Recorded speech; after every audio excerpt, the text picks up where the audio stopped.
Questions are mounting after a bombshell report that a Russian military intelligence unit paid the Taliban bounty to kill U.S. and coalition forces in Afghanistan. The big picture here is that Russia hasn't been deterred in any way, and in fact has become far more aggressive in terms of its subversive activities, hybrid war style activities against the United States and our allies. Looming over the report, concerns about how much President Donald Trump knew, why, and when.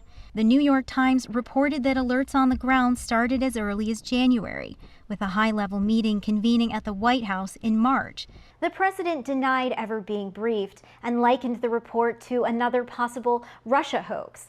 In a letter to the CIA and the Director of National Intelligence, House Speaker Nancy Pelosi urged answers to why the president and Congress weren't briefed. You would think that the minute the president heard of it, he would want to know more instead of denying that he knew anything.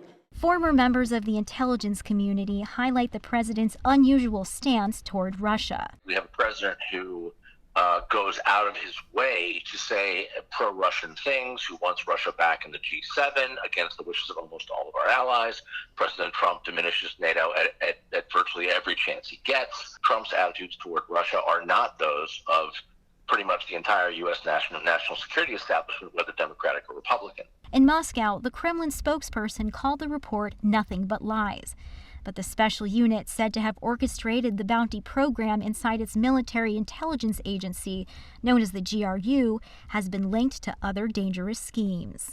This particular unit of the GRU, Unit 29155, has actually been tied to a lot of really high-profile assassination attempts in Western Europe, including United Kingdom, France, Germany, Czech Republic. Russia's relationship with the Taliban is also nothing new. Although the Russians basically just want the U.S. out of Afghanistan, there is a desire for payback going back to the 1980s and our support to the Afghan resistance against the Soviets back then.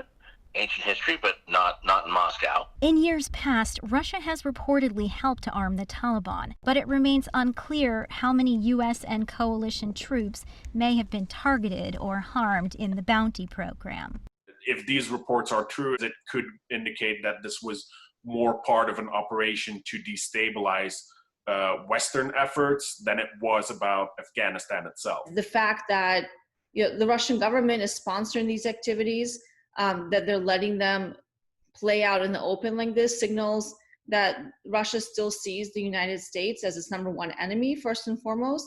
I think, but two, that they don't expect there to be any pushback or any retribution or any consequences for these activities. Sasha Ingber, Newsy, Washington.